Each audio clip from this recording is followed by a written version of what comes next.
सत्यकीड़ा पक्षरु आपणको स्वागत। ओडिया पक्षर द्वादश दिन में ओडिशार संस्कृति और साहित्यर गौरवमय ऐतिह्य को सम्मान जणाई राज्यर बरपुत्र अवदान को स्मरण करने उद्देश्य जिला प्रशासन बालेश्वर और ओडिशा साहित्य एकाडेमी भुवनेश्वर मिलित आनुकूल्य ओडिया पक्ष 2026 अवसर में वंदनीय बरपुत्र कार्यक्रम जिलापाल ऑडिटोरियम हॉल रे रविवार आयोजित हो जाइछि। परिप्रेक्षी में बालेश्वर जिलार बरपुत्र मानक उपरे एक आलोचना चक्र एवं कविता पाठोत्सव अनुष्ठित होइथिला। प्रथम अधिवेशन में मुख्य अतिथि भाव बालेश्वर मान्यवर सांसद श्रीजुक्त प्रताप चंद्र षडंगी, सम्मानित अतिथि भाव मान्यवर विधायक जलेश्वर श्रीजुक्त अश्विनी कुमार पात्र, बालेश्वर पौराध्यक्षा श्रीमती सविता साहू, अतिरिक्त जिलापाल साधारण बालेश्वर श्री सुधाकर नायक और अतिरिक्त जिलापाल राजस्व बालेश्वर श्री हेमंत कुमार सिंह प्रमुख जगदेई ओडिशार संस्कृति और साहित्यर गौरवमय ऐतिह्य एवं बरपुत्र मानक अवदान संबंध में आलोकपात करने सह पिलामानकु मातृभाषा शिक्षा देवा उपरे मत व्यक्त करथिले।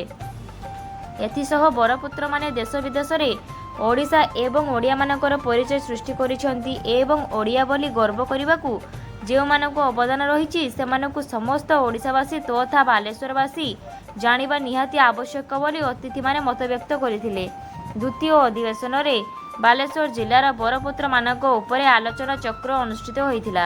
एथिरे आलोचक भावे लक्ष्मीकांत त्रिपाठी प्राचीन और मध्ययुग को बालेश्वर बरपुत्र अवदान विषय वस्तु आधारित आलोचना रे बरपुत्र जानकी वल्लभ कौर, पुरुषोत्तम दास, पंडित श्रीधर स्वामी एवं श्री बलदेव विद्याभूषण अवदान संबंध में आलोकपात करथिले। अन्यतम आलोचक भावे श्री शैलेश चंद्र जेना आधुनिक युग को बालेश्वर बरपुत्र अवदान विषय वस्तु आधारित आलोचना रे बरपुत्र व्यासकवि फकीरमोहन सेनापति, कविवर राधानाथ राय, राजा वैगुण्यनाथ देव, गोविंद चंद्र पट्टनायक, कांतकवि लक्ष्मीकांत महापात्र, डॉक्टर हरेकृष्ण महताब, राधाकृष्ण पट्टनायक, अनंत प्रसाद पंडा, पद्मश्री लक्ष्मीनारायण साहू, चंद्रमोहन महाराणा, अब्दुल रहीम, बांचानिधि महांती, जदुनाथ दास, ऐतिहासिक मनोनाथ दास, पद्मभूषण मनोज दास, ब्रजनाथ रथ, नरेंद्रनाथ मिश्र, वैष्णव चरण दास,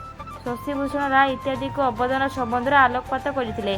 शेष अधिवेशन में आयोजित कविता पाठोत्सव जिलार 50 जन विशिष्ट कवि और कवियत्री ओडिशार भाषा साहित्य संस्कृति और बरपुत्र अवदान विषय वस्तु आधारित स्वरचित कविता पाठ करथिले। धन्यवाद।